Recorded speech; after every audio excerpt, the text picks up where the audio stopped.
वाटते. आम्ही महिला आवर्जून देवाला बोनं पुंजतात, देवाला बोनं पुंजतात म्हणजे आईला, म्हणजे आपण जसं देवीच्या नावाने म्हणतो. त्याच्यामध्ये भात आणि दही हा प्रकार असतो सगळ्यात मोठ्या प्रमाणामध्ये.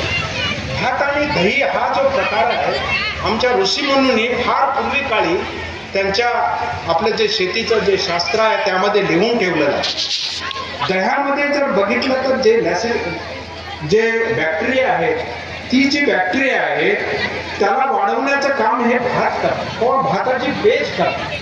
म्हणून आमच्या हिंदू परंपरेमध्ये किंवा संस्कृतीमध्ये असं आलेलं आहे की कुठे देवाला जर पुजताना किंवा देवीला किंवा लक्ष्मी करून ज्यावेळेस आपण रास घरी आणतो तर त्यावेळेस देवाला त्याचं बोनं पुंजलं जातं. तर त्याचा अर्थ असा आहे, लॅक्टोबॅसिलस म्हणून जे बॅक्टेरिया आहे ते तुमच्या जमिनीमध्ये वाढले पाहिजे. तर त्याचं जे मिश्रण करून खळ्याभोवती जे फेकायचे किंवा फेकत गेले किंवा ताकाचं हे जे ताक शिपडणं किंवा ही जी प्रथा आहे ती ही जैविक दृष्टिकोनातूनच आहे, ही काही नवीन नाहीये. पण ही जी गोष्ट आहे ती फक्त महिलाच करू शकते असं मला आजच्या घडीला तरी वाटते. आणि ही महिला त्याला सुसंगत आहे, त्याला तिला शिकवायची गरज नाही. भात कर, दही कर हे शिकवायची गरज नाही. आणि अशा बऱ्याचशा गोष्टी मला या कार्यक्रमामध्ये सांगता येतील, पण आपलं वेळ आहे, ऊन लागतंय सगळ्यांना. आणि महिलांना मी आणखी एक माझ्या या डायसवरून जसं कदम सरांनी सांगितलं की सेवाभावी संस्थेचे जे एरिया आहेत बघणारे आहेत, प्रत्येक महिलेनं दरवर्षी तरी एक झाड लावा. ज्यांच्याकडे शेती आहे त्यांच्याकडे त्यांनी झाड लावलं पाहिजे. ते कशाचंही लावा, फळाचं लावा, कशाचंही लावा, पण एक झाड लावा. जर एक झाड तुम्हाला तुमच्या म्हणजे कमीत कमी आता काही झाडं असे आहेत की आमच्या वडिलांनी लावलेले 100 वर्षाची आज बी झाडं जिवंत आहेत. तर तसं एखादं झाड तुम्ही दरवर्षी असा जर पण जर केला, आपण स्वतःला आपण जर बांधून घेतलं की दरवर्षी मी एक झाड लावेन आणि ते जगवेन, तर ती माझ्या मताने ते पुरेसं आहे तेवढंसं. आणि दुसरी गोष्ट असं, याला संगोपन करत असताना, शेती करत असताना शेतीमध्ये बाई जितकी शेतीशी निगडीत आहे, मातीशी जितकी निगडीत आहे तेवढा पुरुष नाही. मी एका पुरुषाबद्दल काही त्याच्यावर आरोप म्हणून करत नाही, पण स्त्रिया ह्या निंदतात, रोपतात, बी लावतात, उगवतात, त्याचं धान्य करतात, मळतात, जेवू घालतात. तर ह्या सर्व गोष्टी त्याच्यामध्ये येतात. तर तुम्ही शेती ही आता खेड्यात घरी बसून शेती होणार नाही, तुम्हाला शेतात जाऊनच राहावं लागेल. शेतात राहिलं तरच शेती होईल. आणि विशेष म्हणजे आमच्या ज्या काही महिला आहेत आमच्या गावच्या, आमच्या आजूबाजूच्या, माझ्या शेताच्या भोवताच्या शेती बघणाऱ्या आहेत, यामध्ये माझी शेती काय फार चांगली असे मी म्हणणार नाही, पण बऱ्यापैकी आहे. काय फार असं मी काय नैपुण्य कमावलेलं असं काही नाही आहे. पण शेतीमध्ये बराचसा हा शेतीवरचा खर्च जोपर्यंत कमी होणार नाही तोपर्यंत शेती सुधारणार नाही. आणि शेतीवरचा खर्च कमी करायसाठी जो खर्च म्हणून आपण जे काही वापरणार आहात ते तुमच्या हातामध्ये अजिबात नाही आहे की त्याचा खर्च कमी केला पाहिजे. म्हणून जैविक दृष्टिकोनातून आता मातीच्या संबंधाने जी काही आता उहापोह इथे केल्या गेलेल्या आहे, तर ते जर तुम्ही आवर्जून जर लक्षात जर ठेवलं तर नक्की शेतीवर आपला त्याचा उपयोग होईल. त्यापेक्षा शेतीमध्ये आता गाई हा फार महत्त्वाचा भाग होऊन बसलेला आहे. 1-2 किलो जरी शेण तुम्हाला दररोजचं जर मिळालं तर 2 किलोच्या शेणापासून कितीतरी चांगल्या प्रकारे 1 एकर, 2 एकर, 3 एकर, 100 झाडं, 50 झाडं, 10 झाडं तुम्हाला अतिशय चांगल्या प्रकारे करता येतात. त्याचे प्रशिक्षण सुद्धा माझ्या मताने कदम सर हे आपल्या याच्या मार्फतीनं दिलं जाईल. मी एक छोटंसं उदाहरण तुम्हाला सांगू शकतो. एक पॉट कल्चर म्हणून एक कन्सेप्ट आहे ॲग्रिकल्चरमध्ये. जर एक समजा 10 गुंठ्याच्या रानामध्ये किंवा जसं तुम्हाला ते खरं म्हणजे सांगायची गरजच नाही, आपल्या दारामध्ये मांडव असायचा, दारामध्ये मांडवावर आपल्या डांगराचा येण लावायचा, हा ना. ही तुम्हाला सांगायची काही आवश्यकता नाही आहे खरं सांगायचं म्हणजे. आणि त्याच्यामध्ये चुलीची राख टाकायची. बरोबर आहे. तर ह्या ज्या गोष्टी आहेत महिला त्याच्यामध्ये 100% पारंगत आहेत, त्यांना ते सगळं माहिती आहे. त्यांना फक्त त्यांना चालना देऊन त्याच्यामध्ये त्यांना उभा करणं फार गरजेचं आहे आणि ते तुमच्या संसारासाठीच आहे, दुसरं कोणी तुम्हाला सांगणार नाही तुम्हाला.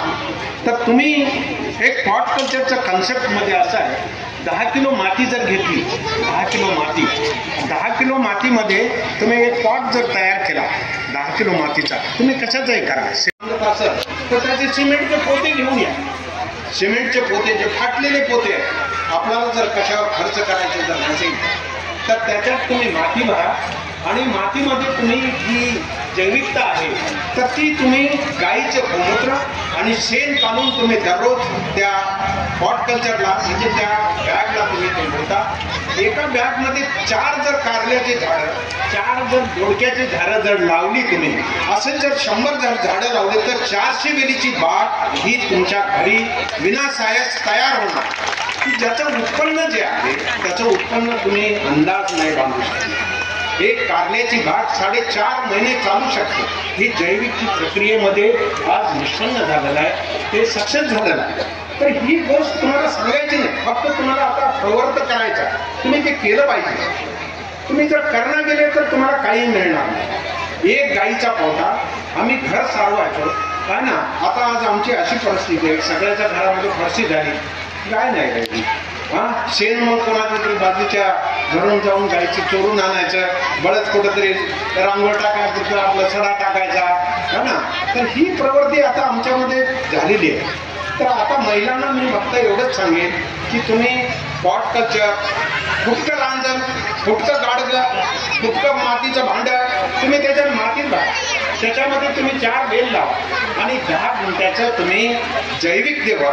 जैविक म्हणजे शेणामध्ये काय आहे, शेणानं शेती कशी पिकते ही तुम्हाला सांगायची गरज नाही. पण आज सर्व लोक शास्त्रज्ञ होऊन तुम्हाला सांगायला लागले.